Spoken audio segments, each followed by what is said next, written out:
Delhi liquor policy CBI కేసులో BRS MLC కవిత judicial కస్టడీని court పొడిగించింది. June 21 వరకు కవిత judicial కస్టడీని ఢిల్లీలోని రౌస్ ఎవెన్యూ కోర్టు పొడిగించింది. తదుపరి విచారణను కోర్టు జూన్ 21కి వాయిదా వేసింది. సీబీఐ కేసులో కవితపై దాఖలైన ఛార్జిషీట్ను పరిగణలోకి తీసుకున్న రౌస్ ఎవెన్యూ కోర్టు కస్టడీని పొడిగించింది. మరోవైపు కవిత చదువుకోవటానికి కొత్తగా 9 పుస్తకాలు కావాలని కోర్టును కోరింది. ఇందుకు రౌస్ ఎవెన్యూ కోర్టు అంగీకరించింది. ఇదే విషయంపై మరింత సమాచారం మా ప్రతినిధి గోపీకృష్ణ మనకు అందిస్తారు. Gopi, Delhi liquor policy CBI కేసులో బీఆర్ఎస్ ఎమ్మెల్సీ కవిత జ్యుడిషియల్ కస్టడీని పొడిగించడం జరిగింది. జూన్ నెల 21 వరకు కూడా కవిత జ్యుడిషియల్ కస్టడీని పొడిగించడం జరిగింది. అలాగే సిబిఐ దాఖలు చేసిన సప్లిమెంటరీ ఛార్జ్ షీట్ను పరిగణలోకి తీసుకునే అంశంపైన జూలై 6వ తేదీన విచారణ జరుపుతామని చెప్పి Rouse Avenue court judge Kaveri Baweja స్పష్టం చేశారు.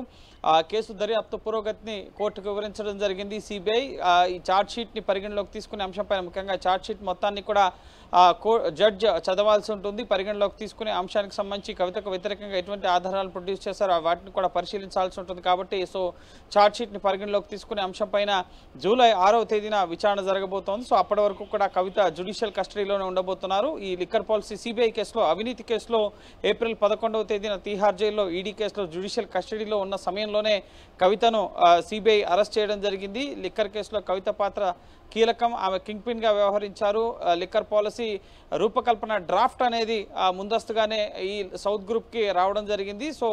కవితకు వ్యతిరేకంగా తమ వద్ద ఆధారాలు ఉన్నాయంటూ ఆమెను విచారించాలని చెప్పి తీహార్ జైల్లోనే ఏప్రిల్ 11వ తేదీన కవితను అరెస్ట్ చేశారు.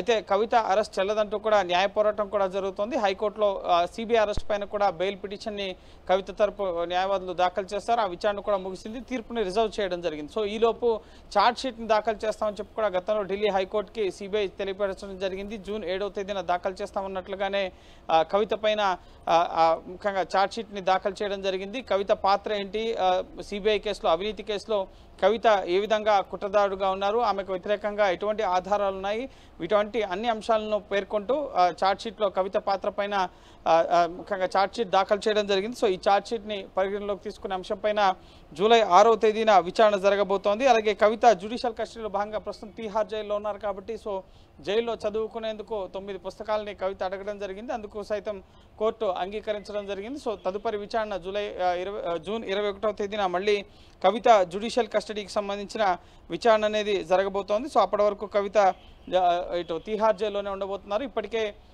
ఈడీ కేసులో, మనీ లాండరింగ్ కేసులో కవిత పైన ఛార్జ్ షీట్ దాఖలు చేయడం జరిగింది.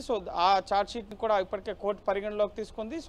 తదుపరి జ్యుడిషియల్ రిమాండ్ జూలై 3వ తేదీ వరకు కూడా విధించడం జరిగింది. ప్రస్తుతం ఈ ఎండాకాలం మొత్తం కూడా కవిత జైల్లోనే ఉండే పరిస్థితి ఏర్పడింది.